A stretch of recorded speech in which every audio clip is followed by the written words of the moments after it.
Friends, இன்றைக்கி சூப்பராக ஜூஸியாக அதே சமயத்தில் கொஞ்சம் இதுவாக காரசாரமாக ஒரு கோவக்காய் பொரியல் தான் இது.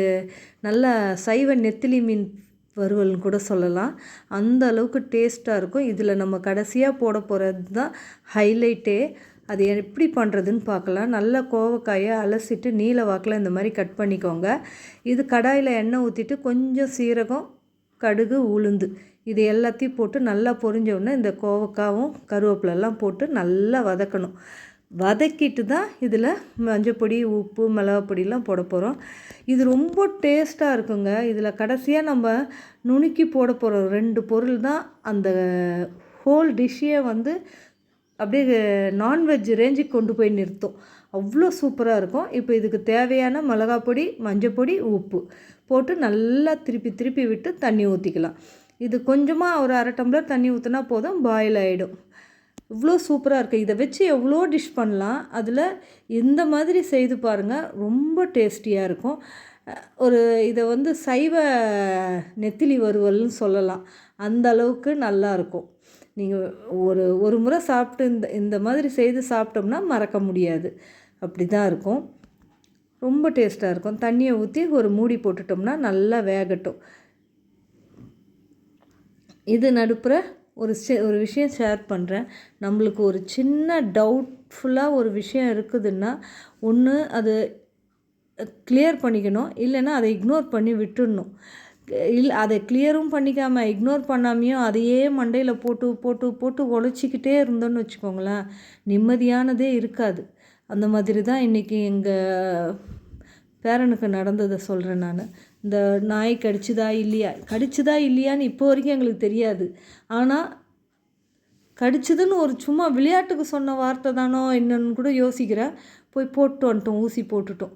அதனால் டவுட்ஃபுல்லாக எதையுமே மண்டையில் வச்சுக்கோங்க. இந்த மாதிரி ஒரு ஹெல்த் கான்ஷியஸ் பொறுத்த வரைக்கும் டவுட் வேண்டாம், கிளியர் பண்ணிக்கிறது நல்லது. இப்போ பாருங்கள், தண்ணிலாம் சுண்டி நல்லா வேகுது. இதை நல்லா அப்படியே திருப்பி விடணும். விட்டால் தீஞ்சிரும். தீயாத அளவுக்கு பொறுமையாக அதை திருப்பி விடுங்க. சூப்பராக இருக்கும். நம்ம இதில் இப்போ எந்த கரம் மசாலாவும் சேர்க்கலை.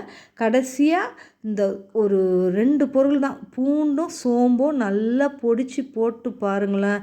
அப்படியே நான்வெஜ் சாப்பிட்ற ஃபீல் கிடைக்கும்.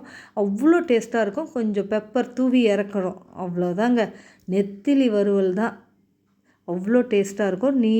நீட்டாக அழகாக இந்த மாதிரி வெட்டினா தான் அது நல்லாயிருக்கும். ரவுண்டாக வெட்டுறது வேண்டாம்.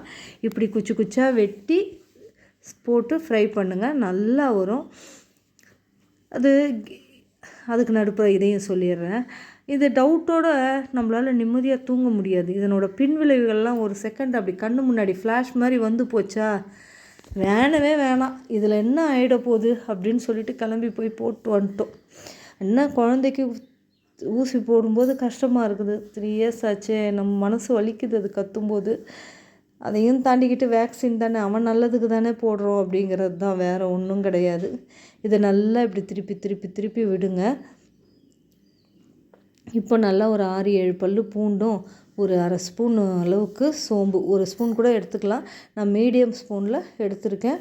அதை நல்லா பொடிச்சிக்கலாம். இந்த லக்னோ சோம்புன்னு சொல்லி போட்டிருந்ததுங்க டிமார்ட்டில். ஆனால் உண்மையாக நல்லா இருக்குது, டேஸ்ட்டாக இருக்குது, வாசனை நல்லா இருக்குது. அது எனக்கு அதை பற்றி தெரியாது, பேர் பார்த்ததில்லை இத்தனை நாள். நான் இப்போ தான் பார்த்தேன். இந்த மாதிரி கிண்டி விடுங்க, இல்லைன்னா அது தீஞ்சு போயிடும், நல்லா ஒரு மாதிரி ஆகிடும். அதனால் இதை பாருங்கள், இந்த பூண்டெல்லாம் பொடி பண்ணி இதை போட்டுட்டேன்னா இதுதான் அங்கே ஹைலைட்டே. கடைசியாக ஒரு கொஞ்சம் பெப்பர் தூவி இறக்கி ஒரு பச்சை கருவேப்பிலையை பிச்சு போட்டு இறக்கி பாருங்கள், வேறு மாதிரி இருக்கும். உண்மைக்குமே டேஸ்ட்டு வந்து அடிச்சிக்கவே முடியாதுங்க.